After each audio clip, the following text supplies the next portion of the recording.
Should I read this? Let's go. So Hello. Cristina is an entrepreneur, startup mentor, and lecturer. She's a designer, thinker, and lifelong learner. Former general manager for Evernote in Europe, Middle East, and Africa, she has more than a decade of experience in international communications and global entrepreneurship. Cristina has recently founded We Are Play Lab, a non-profit organization empowering educators, parents, and communities to create vibrant learning landscapes infused with essential 21st century mindsets and skills. She has been included in the top 10 Swiss leaders in digital by, I can speak German, Handelszeitung, and top 100 Swiss leaders by Billings. We're very happy to have you. Thank you for giving us your time. Thank you, Cristina. Warm welcome for Cristina. Thanks a lot. Thanks, Kelly. Thanks, Thaisa, for the warm introduction. I'm humbled and super happy to be here. In fact, somebody asked me this morning, why are you here? And I said, well, I'm a woman in digital, and I came here because I wanted to meet with my tribe, with the extraordinary women and men who are changing society through technology. So very happy to be here. And the other reason I'm here is because I wanted to share with you something that I'm working on, something that I deeply care about. And it has to do with education. Now, who here has kids? And who here considers maybe at one point in time later having kids? Great. Who is concerned about their kids' future? And who's concerned about our world's future? Well, I hope you all are. Thank you very much.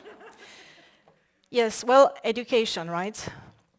As we all know, it's one of the biggest challenges our world is facing today.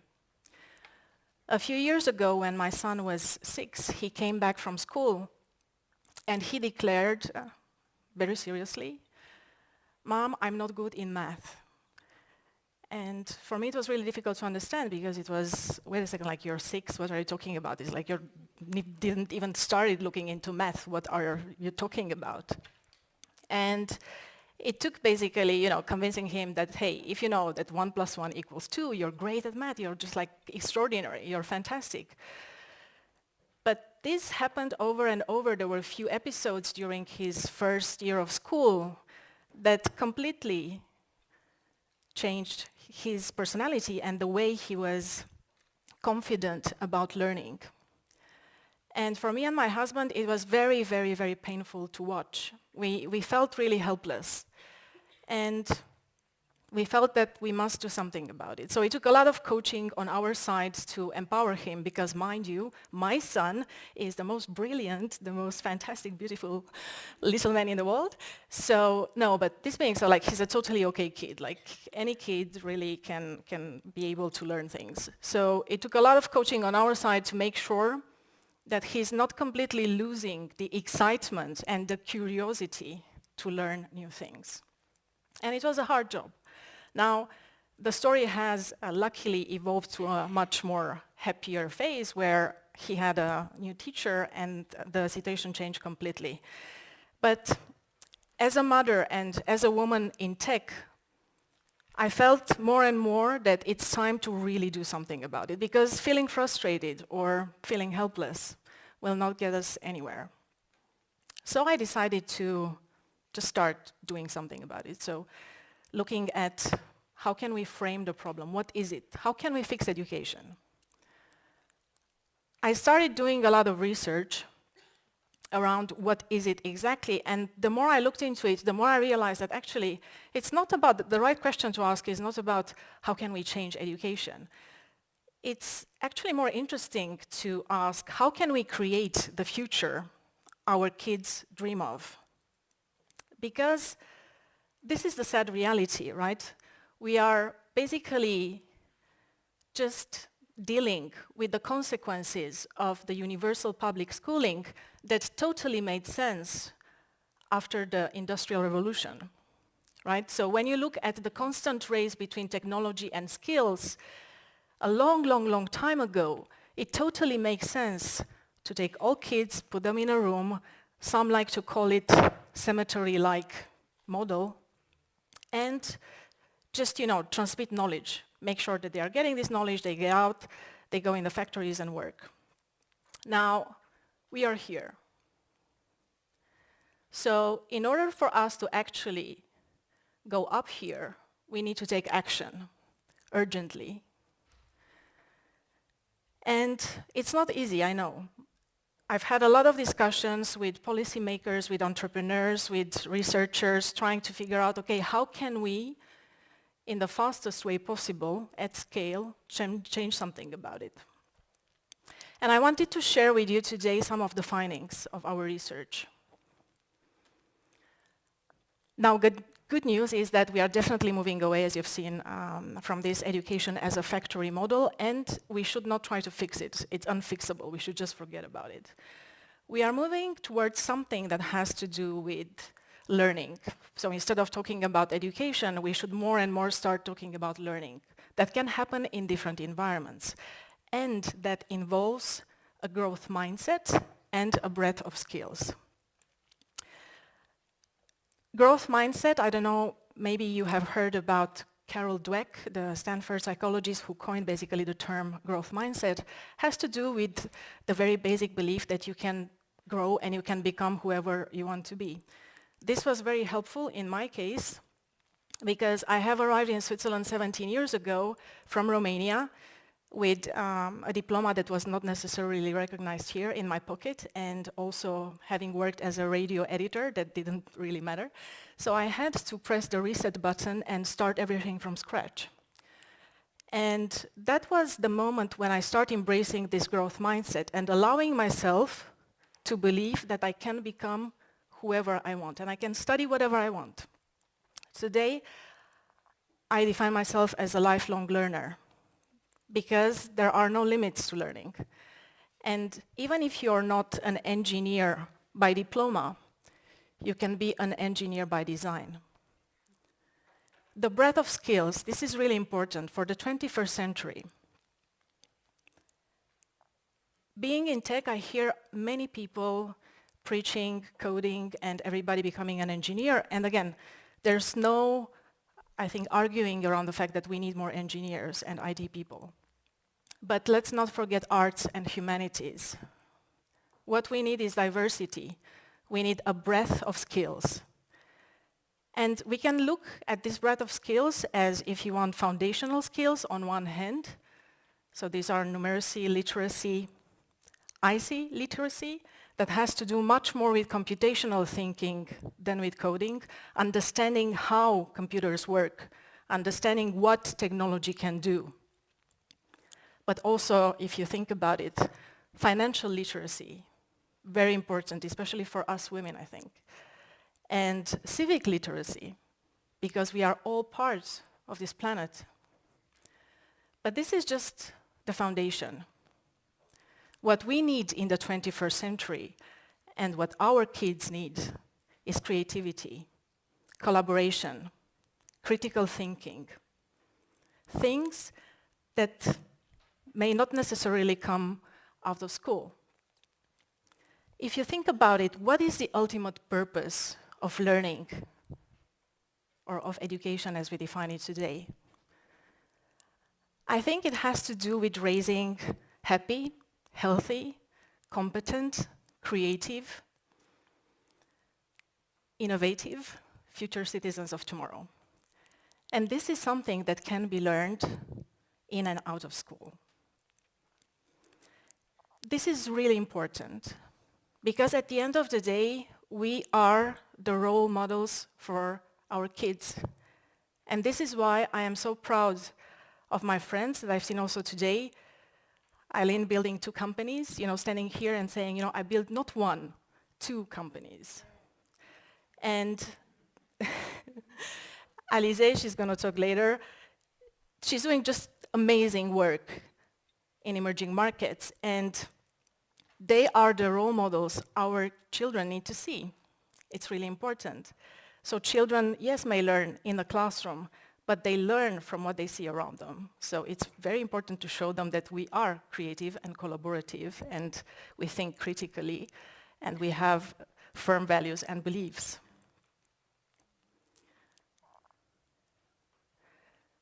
Now, when we look again at where can we have an impact on the short term, if you think about it, kids spend maybe 20 to 30% of their waking time in school, even in developed countries. So if you want 70 to 80% of their time is spent at home, walking, commuting, being with grandparents, friends, and other members of the family. And for me, this is where we can have the biggest impact. This is where parents, educators, and us, the community at large, can make the most out of this time to make sure that they are empowered with the skills that they will need in the future where, again, we cannot tell them what's coming. We need to prepare them for a future where they will need to figure things out. Diversity, it's very important to me, and inclusiveness. It's about making sure that every single child, independently of their background, has access to high-quality learning.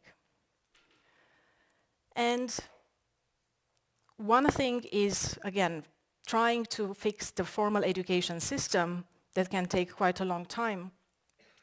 But the more I looked into the topic and I researched, the more I became fascinated with this idea of why not using actual environments, the world itself around us, to make sure that we create learning opportunities for our children. One of the researchers that we are working with, Kati Hirsch-Pasek, she is from the Brookings Institution.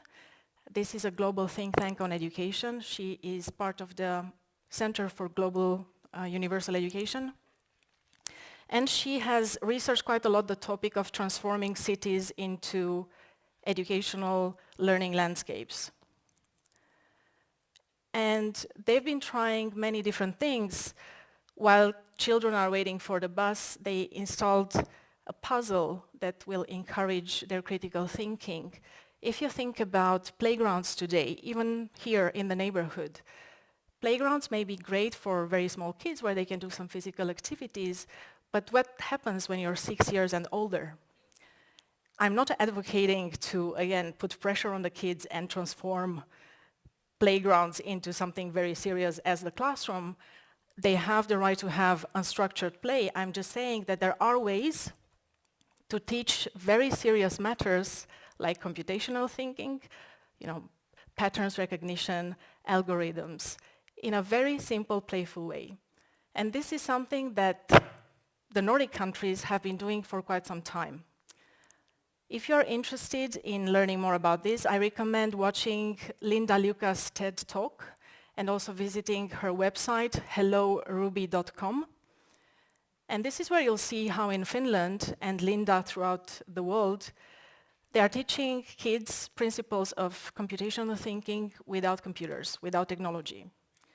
Because at the end of the day, we want our children to become creators of technology, not consumers of technology. And we want them to use technology to tackle our world's biggest challenges. And this is something that I was very, very much impressed with when I was visiting entrepreneurs in emerging markets, especially in Africa. Nigeria was, for me, the biggest discovery, and hopefully Alize will talk more about emerging markets afterwards. But I've just, everybody said, well, don't go to Nigeria, it's really very dangerous, and what do you want to do there? You have kids, stay at home, and so on and so forth. And it was like, I want to go to Nigeria. Back then it was the whole Ebola crisis going on, maybe just to put things in context. And I said, no, I want to be there because I've heard that there's a lot going on in the startup scene, and I want to really learn and see how developers and entrepreneurs are building things. And I was so impressed, and I'm so grateful for having gone to Nigeria a couple of times and just discovering this new generation of people that are maybe teaching themselves how to code, maybe putting all their savings into buying a very cheap device, and then working on solutions for the problems the community is facing. So it's not trying to, sell an application, become rich, buy fancy clothes or stuff. It's really trying to develop products that have an impact and help everyone around them have a better life. And I think there's much that we can learn from them. Changing education and making sure that our kids have a great future is not something that you can do by yourself. So for me, We Are Play Lab is, if you want, a community act. We are a creative community of social entrepreneurs, scientists, but policymakers. We are working with communities and trying to involve and engage with as many people as possible to try to change things together. This is really critical, and this is why when we speak about communities, for me this is something I care very much about, because we have the power. We really need to acknowledge the fact that we do have the power to change things if we come together. And we've seen this with the women's movements recently. If we want to change something, we can do it.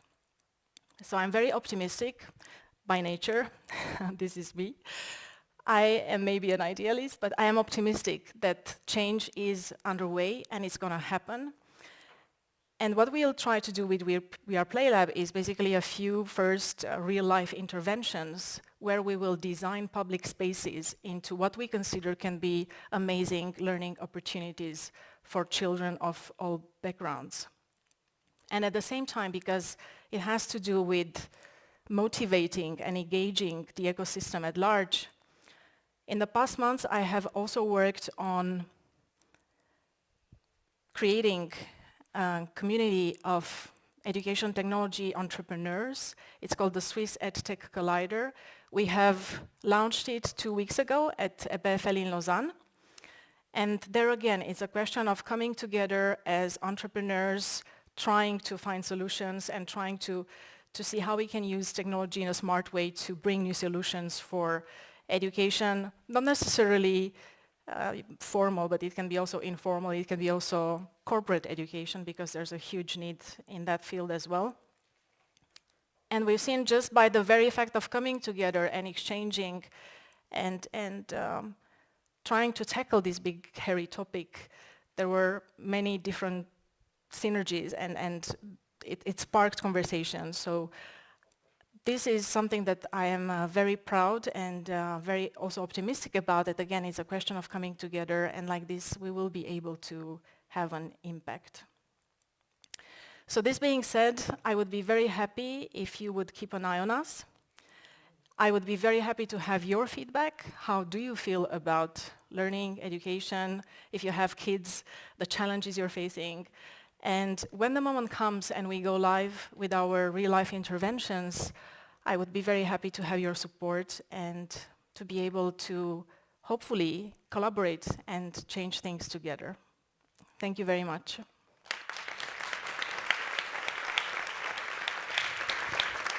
You are such an inspiration. Thank you so much, Cristina. We have time for questions. Is this okay with you? Yeah, sure. Okay. I have questions if you don't again. So who wants to start? Voilà. Thank you, Alessia. Great job.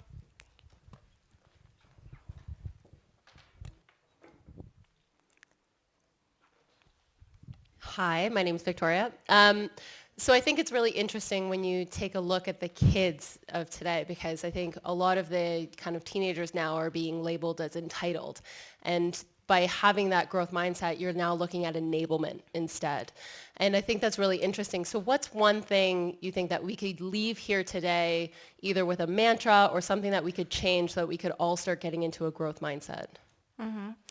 I have a teenager at home as well, so this is, I think, one of the main very actionable insights, something that you can start doing today as a parent, especially, you know. It's again, first of all, I stopped asking my kids, what do you want to be when you grow up? You know, it's like the classical question of trying to force them into something that they have absolutely no idea and putting some pressure on them. So my daughter came back home and she said, but you know, like at school they are asking us like, what do we want to be when we, and I have no idea. And I said, listen, this is totally fine and it is perfectly normal. And you should be exploring and you should be learning and being involved in projects because this is the age to do so. So growth mindset has a lot to do with giving your child permission and showing your child that it is totally okay to move in lateral moves in life. This is something I personally have done. Instead of seeing, and this is if you want the old model where you get in, you have your career and the career path and you go up to the top. Whereas I think it's much more interesting to look at life in lateral moves and say, you know, at the end of the day, when I'm not going to be here anymore, I don't care about the titles. I don't care even about big salaries and so on and so forth. What I really care about is great projects, being with amazing people and making a difference. And this means that I will allow myself to do and to jump on different projects. And this is why sometimes it's difficult for people to actually put me in a box. And they say, you know, I have also family members coming, but what are you doing exactly? Because it's very confusing, you know. And it's totally fine. So it starts with you saying that it's not like you were born this way. Because this is the fixed mindset when you say, well, you know, I was born poor, I was born in a poor family in Romania, I've learned languages, and that's it. So I cannot just, I'm stuck there. It's, we are permanent betas. This is what we are. And we hopefully allow ourselves to grow, because if you're not growing, you're stuck, and this is very sad. And this work is never done, you know, so we are constantly, just by our interactions and experiences and what we learn, we grow. And this is what we should transmit our children, I think. It's really important. Great question. Thank you very much. I see another man.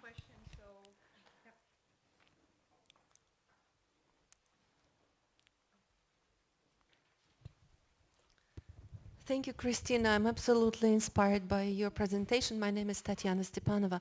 I have a question. Is your project aimed at a certain age, or is it open for children of different age groups? To start with, because it's very broad, right? So you have to start somewhere. It's true that to start with, we are focusing more on 6 to 12. This is just by choice because of the research that we are looking at right now with Kathy. But this being said, we will open it up. So it's going to be also early childhood and, you know, after 12. But you have to, it's true that you cannot just do it all. So you have to start somewhere and little by little build on that.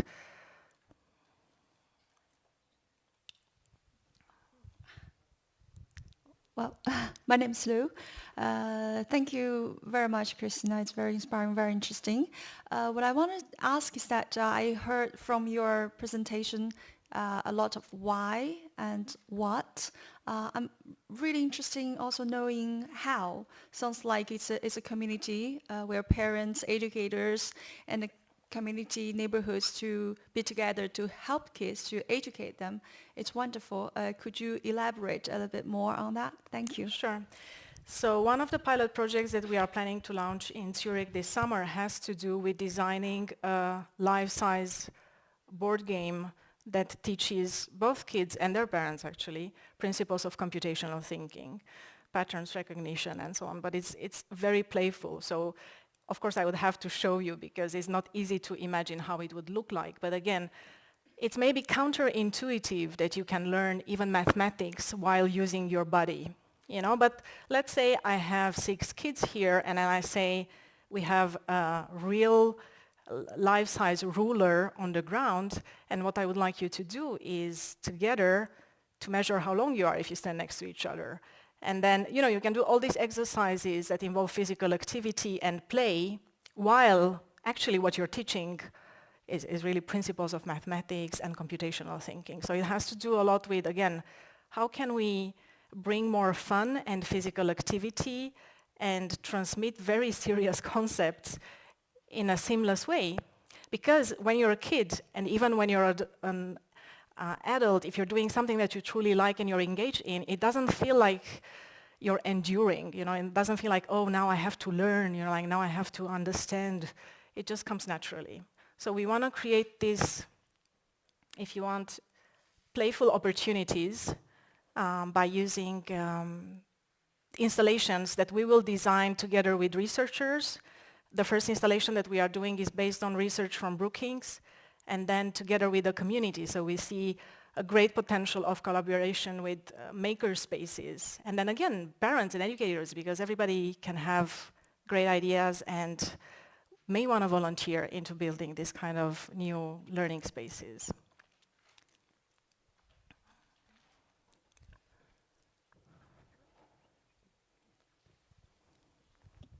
Hello, officially. Hello. We had a quick talk before, and I was not expecting this at all. So I'm very glad you actually talked about this, because this is something that really fascinates me. I have 2 kids. I took them out of public school exactly because I wanted him to have an education that was more playful, more dynamic, because I think all kids are very creative, and we were all creatives too before, and most of us were put into a box. And the question is, would that be a project for schools, for public schools as well?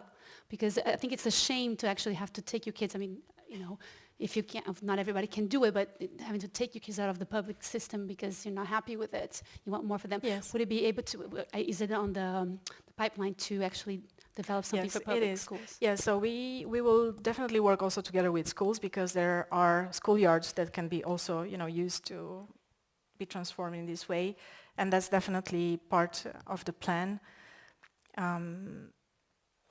Yeah, I think at the end of the day, it's really interesting, because coming from the tech world, everybody would expect that I would come up with something very techy as a solution to education, which fair enough I was looking into. To start with, I had different ideas of applications and virtual reality and what have you. But then more and more you start talking to people and you really listen. The people who are most important in this conversation are children, right? So we need to start listening to our children as well. And the more you listen and the more you realize that, wait a second, but you know, like, learning should be something organic. It should be something not mechanical, not the way we have been taught until now. It's, you know, it's a good, I think, comparison when you think about farming and you have the farmer and their kids. The farmer will not bring his child into this aula and he will say, okay, now sit down, I'm going to teach you how this works. You know, so you plant the seed, now I'm going to show you. You plant the seed and so on. Things are happening in real life, because at the end of the day, we want our kids to be able to interact, be happy, make change out there. So there's as much interventions as you can do in the classroom in the end, and I think this is where the potential lies, is everything that we do out there as a community. Thank you so much. We have one last question before Elodie Jaillet from Kodolsky Security comes up on stage. That's it, one question.